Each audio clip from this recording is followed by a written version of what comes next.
मौसमपुर नाम के छोटे से गांव में हर साल ठंड पड़ती थी, लेकिन इस बार ठंड कुछ अलग ही स्तर पर थी। दिसंबर का महीना अभी शुरू ही हुआ था और ऐसा लग रहा था सर्दी अपनी चरम सीमा पर चढ़ गई हो। गांव के छोटे छोटे घरों की छतें सुबह ओस की जगह सफेद बर्फ की परत से ढकी होती। पेड़ की शाखाएं मानो ठंड से सिकुड़ गई थीं। सूरज भी ऐसा लग रहा था जैसे बादलों की मोटी चादर ओढ़े सो गया हो। ठंड का मौसम अमीरों के लिए तो बहुत ही सुहाना होता है, लेकिन गरीबों के लिए ठंड का मौसम मुसीबत का पहाड़ टूटने जैसा है। ये ऐसे ही गरीब परिवार की कहानी है। चंदन के परिवार पर ठंड का मौसम कहर बरसा रहा था। हे भगवान, कितनी ठंड पड़ रही है। इतनी ठंड में तो बाहर निकलना बड़ा मुश्किल हो गया है। लगता है इस बार ठंड कुछ ज्यादा ही पड़ रही है। सच में जी, इतनी ठंड पहले कभी नहीं लगी है। बाहर जाने का तो मन ही नहीं करता। हवा बदलों को चीरते हुए निकलती है। हाँ भावना, और देखो, मानो जैसे सूरज भी लुका छुपी खेल रहा है। दिन भर कोहरा छाया रहता है। लगता है ठंड और बढ़ती चली जाएगी। सच में ठंड ने तो इस बार सबकी हालत खराब कर दी है। बाहर कैसे जाओगे? आपको तो सुबह सुबह उठकर साहूकार की दुकान पर जाना होता है। हम तो फिर भी घर पर रहते हैं और चूल्हे के पास बैठकर गर्माहट ले लेते हैं। क्या करे भावना, हमें तो काम पर जाना ही पड़ेगा। साहूकार को तो कोई फर्क नहीं पड़ता है। उसे तो सिर्फ काम समय पर चाहिए। अच्छा ठीक है भावना, अब मैं चलता हूँ, नहीं तो मालिक फिर से गुस्सा करेंगे। चंदन एक चाय की दुकान पर चाय बनाने का काम करता है, जहां उसे बहुत कम पैसे मिलते थे और उसके परिवार का गुजारा जैसे तैसे चल रहा था। मौसमपुर नाम के गांव में हर साल ठंड पड़ती थी, परंतु इस बार ठंड कुछ ज्यादा ही भयानक थी। आमतौर पर गांव के लोग सर्दी को हंसी खुशी सहन कर लेते थे, लेकिन इस बार मौसम ने सबको मुसीबत में डाल दिया। ठंडी हवाएं के साथ साथ आसमान में घने बादल छाए रहते, जिससे दिन भर ठंड का माहौल बना रहता था। गांव का चौपाल, जहां आम दिनों में गांव के लोग बैठकर बातें किया करते थे, पर अब वहां भी सन्नाटा पसरा हुआ था। ठंड ने हर किसी को घर में कैद कर दिया था। छोटू के पापा, आज घर में बहुत कम और थोड़ा सा ही आटा बचा हुआ है। बस 2 ही रोटी बन पाई है। एक रोटी मैं आपके लिए बांध दी है, दिन में खा लेना और मैं बच्चों को आधी आधी रोटी खिला दूंगी। नहीं भावना, देखो आजकल तो मुझे दिन में भूख ही नहीं लगती और दिन छोटा होने लगा है। इसीलिए मैं तो दिन में चाय पीकर भी काम चला लूंगा। आज मालिक सैलरी देंगे तो शाम को आते वक्त राशन लेता आऊंगा। तुम दोनों रोटी बच्चों को खिला देना। भावना को पता था कि सिर्फ एक कप चाय पीने से पेट नहीं भरता, लेकिन वह हालातों के आगे मजबूर थी। चंदन घर से बाहर जाने के लिए निकलता है, लेकिन बाहर बहुत ठंड पड़ रही थी। आसमान से बर्फ के बड़े बड़े टुकड़े गिर रहे थे। चंदन के पास एक भी गर्म कपड़ा नहीं था। धोती कुर्ते में चंदन ठंड के मारे कपकपाने लगा। हे भगवान, बाहर तो बहुत ठंड है। इतनी ठंड में तो बाहर जाने की हिम्मत ही नहीं हो रही है। अपने आप को संभालता हुआ रोशन कड़कती ठंड में भी मालिक की दुकान पर सुबह 5 बजे पहुंच गया। आ गया तू, चल जल्दी से बर्तन धो दे। बर्तन धोकर फटाफट अदरक वाली चाय बना, ग्राहक आने वाले हैं। बर्तन धोकर चंदन ने ग्राहक के लिए चाय बनाया और सबको चाय दी। चूल्हा जलाने के बाद चंदन को ठंड से थोड़ी राहत मिली। चंदन का बहुत मन हो रहा था कि एक कप चाय वह भी पी ले। हे भगवान, ठंडे पानी से बर्तन धोने के बाद हाथ तो मानो जैसे जम ही गए हों। उसने मालिक को एक कप चाय दी और खुद भी एक कप चाय पीने लगा। तभी मालिक ने उसके हाथ में चाय का कप देख लिया और गुस्से से भड़कने लगा। यह क्या चंदन, तुम्हें यहाँ चाय बनाने के लिए रखा गया है या फिर चाय पीने के लिए? मालिक, वो बहुत ठंड लग रही थी। गलती हो गई मालिक, आगे से चाय कभी नहीं पीऊंगा। ठंड लग रही थी, आज तो मैंने तुझे रंगे हाथों पकड़ लिया। ना जाने रोज तू कितनी कप चाय पी लेता होगा।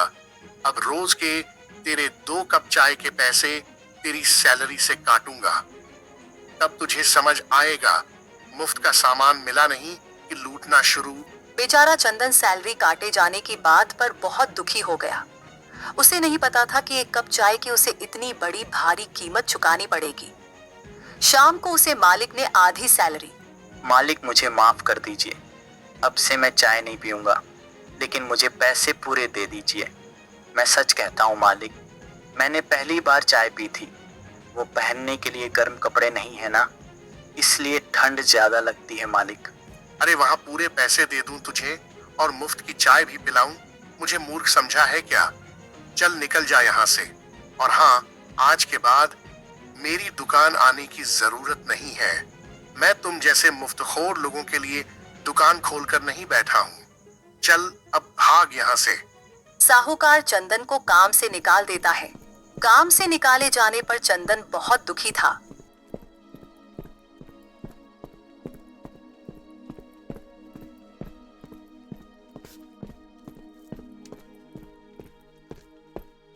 चंदन ने आधी तनख्वाह से कुछ पैसे निकालकर घर के लिए कुछ राशन ले लिया और घर आ गया।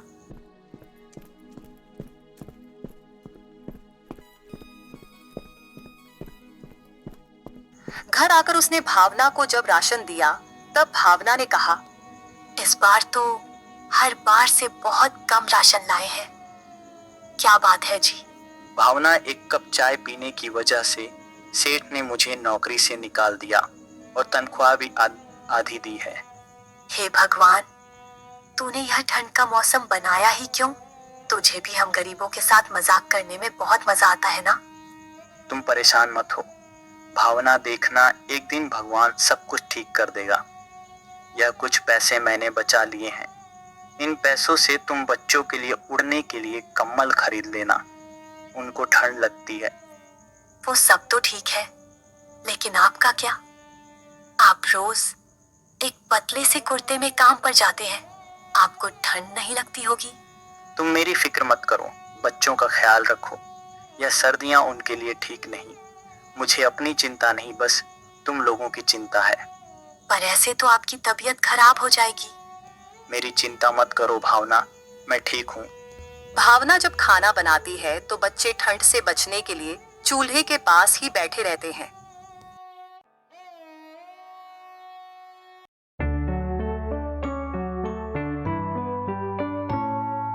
मैं बाहर जा रहा हूँ, देखता हूँ कोई काम मिल जाए। इस तरह ठंड के मौसम में खाली बैठने से काम नहीं चलने वाला। कोई काम देखकर आता हूँ, चाहे तनख्वाह कितनी भी काम क्यों ना हो।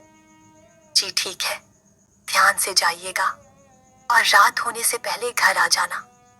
रात में ठंड बहुत ज्यादा बढ़ जाती है।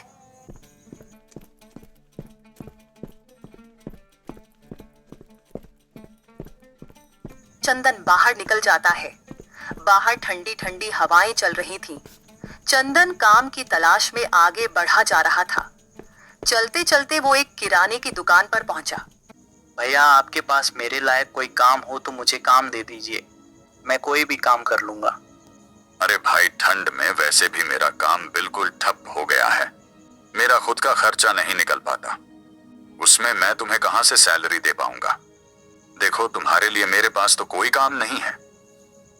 चंदन काफी जगह काम ढूंढता है, परंतु उसे कहीं काम नहीं मिलता है। हे भगवान, अगर काम नहीं मिला तो गुजारा कैसे होगा। मेरे पास तो आप पैसे भी नहीं बचे और राशन भी इतना ही बचा है कि 10 दिन का मुश्किल से गुजारा हो पाएगा। चंदन यह सब सोच ही रहा था कि तभी वहां पर एक बूढ़ी माँ आती है, जो अपने सिर पर लकड़ियां का भारी भजन लेकर आ रही थी। बेटा, क्या तुम मेरी मदद कर सकते हो? मेरा घर यहाँ से कुछ ही दूर पर है, ठंड भी बहुत है ना, और मैं भी बहुत थक गई हूँ। क्या तुम इन लकड़ियों को मेरे घर तक पहुँचा दोगे? तुम्हारा बड़ा ही एहसान होगा। ठीक है माँ जी, चलिए मैं अभी आपका सामान आपके घर तक पहुँचा देता हूँ। चंदन सामान उठाता है और बूढ़ी अम्मा के साथ चल देता है। थोड़ा चलने के बाद वह अम्मा के घर पर पहुंच जाते हैं। ये लो माँ जी, आ गया तुम्हारा घर। अम्मा, तुम यहाँ अकेली रहती हो क्या? यहाँ तुम्हारे साथ और कोई नहीं रहता? हाँ बेटा, मैं यहाँ अकेली ही रहती हूँ। मेरे परिवार में केवल मैं ही हूँ और कोई नहीं है। बस ये एक मेरी रानी देवी है। ठंड पड़ गई है ना, इसलिए जंगल से कुछ लकड़ियाँ लेने गई थी। आते आते देर हो गई। वह तो शुक्र है भगवान का जो तुम वहाँ मिल गए। अच्छा अम्मा, आप लकड़ियाँ जलाकर आराम कीजिए। अब मैं घर चलता हूँ, मुझे घर के लिए देर हो रही है। ठीक है बेटा, लेकिन मैं चाहती हूँ कि तुम मेरी रानी देवी को भी अपने साथ ले जाओ। मैं बहुत बूढ़ी हो चुकी हूँ। मैं रानी देवी का ठीक से ख्याल नहीं रख पाती, इसीलिए मैं चाहती हूँ कि तुम मेरे रानी देवी का ख्याल रखो। ठीक है अम्मा, अगर आप इतना जोर दे रही हैं तो आज से मैं आपकी रानी देवी का ध्यान रखूंगा। बेटा, इसे चारा अच्छे से खिलाना तो तुम्हें यह बहुत सारा दूध देगी। ठीक है अम्मा, जैसा आप कहो। मैं आपकी रानी देवी का बहुत अच्छे से ध्यान रखूंगा। इतना कहकर रोशन रानी देवी को घर लेकर घर की ओर निकल जाता है।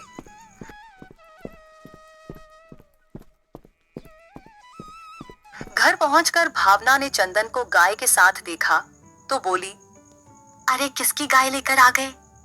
फिर चंदन ने भावना को सारी बात बता दी। बस इस तरह उन्होंने इस रानी देवी को मुझे दे दिया और कहा उसका अच्छे से ध्यान रखना। ठीक है जी, हम इसका ध्यान अपने बच्चों की तरह ही रखेंगे। भावना, रात होने वाली है। मैं सोच रहा हूँ रानी देवी के लिए कुछ हरी हरी घास ले आऊं।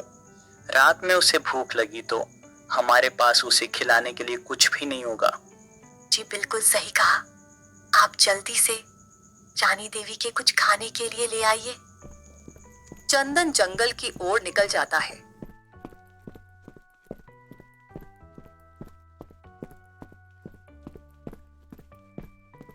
और रानी देवी के लिए ढेर सारा चारा लेकर आता है।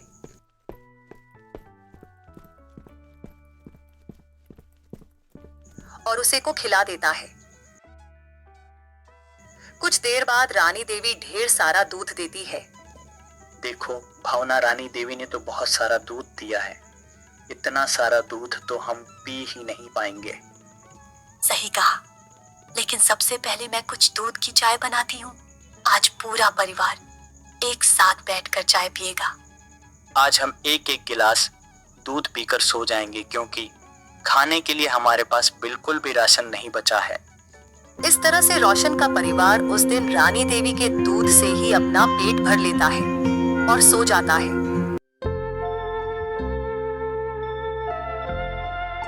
जी मैं सोच रही हूँ, हमारे पास काफी सारा दूध हो गया है, तो क्यों ना आप दूध से चाय का काम खोल लो।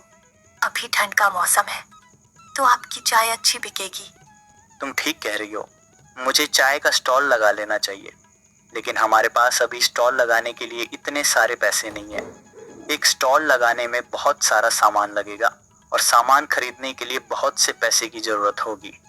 जी आप एक काम कीजिए, मुखिया जी से कुछ पैसे उधार ले लीजिए। जैसे ही हमारा काम चलने लगेगा हम उनके सारे पैसे लौटा देंगे। यह विचार तो तुम्हारा बिल्कुल सही है भावना। मैं आज ही जाकर मुखिया जी से कुछ उधार पैसे की बात करता हूँ। यही सोचकर चंदन मुखिया जी के पास जाता है।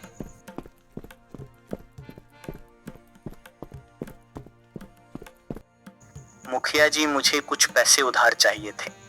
वो मैंने ठंड में चाय की दुकान खोलने का सोचा है, बस उसी के लिए कुछ पैसे चाहिए थे।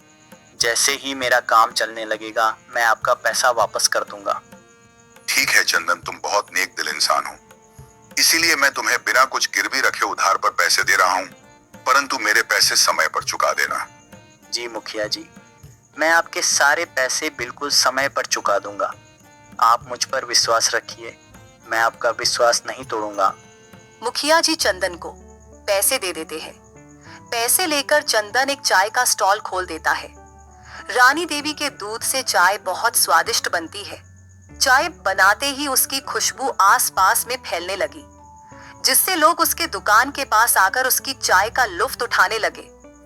अरे वाह भैया, तुमने चाय तो बड़ी कड़क बनाई है। सच में भाई मजा आ गया इसे पीकर।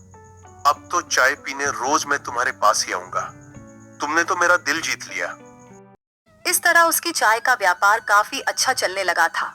लेकिन चंदन के दुकान से कुछ दूरी पर ही साहूकार का दुकान थी। साहूकार को जैसे ही पता चलता है कि चंदन ने भी चाय का स्टॉल खोल दिया है, तो वह मन ही मन चंदन से जलने लगा। अब चंदन की चाय की बिक्री अच्छी होने लगी।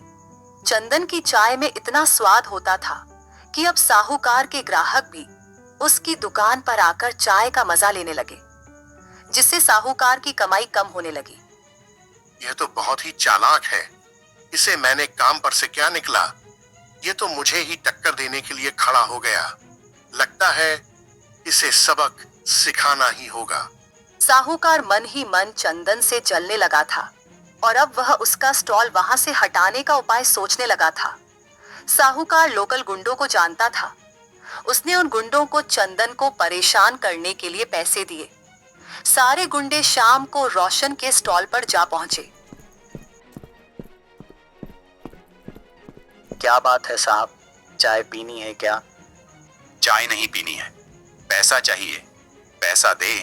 यहाँ पर किससे पूछकर तूने ये स्टॉल लगाया? अभी इस जगह के पैसे दे। चल अब जल्दी से पैसे निकाल, नहीं तो हम यहाँ तुझे ये चाय का स्टॉल लगाने नहीं देंगे। मेरे पास तो पैसे नहीं है। अगर पैसे नहीं है तो कल से यहाँ तेरा स्टॉल नहीं लगनी चाहिए, वरना तेरे लिए अच्छा नहीं होगा। पर साहब मैं बहुत गरीब हूँ और मजबूर भी। अब मैं इतनी ठंडी में कहाँ स्टॉल लगाऊंगा? मेरे पास तो किराए पे दुकान खरीदने के लिए पैसे भी नहीं है। ये सब बहानेबाजी हमारे पास नहीं चलेगी। कल से तेरा स्टॉल यहाँ नहीं दिखना चाहिए। वह गुंडे चंदन को धमका कर वहां से चले जाते हैं। फिर अगले दिन चंदन वहां फिर से चाय का स्टॉल लगा लेता है।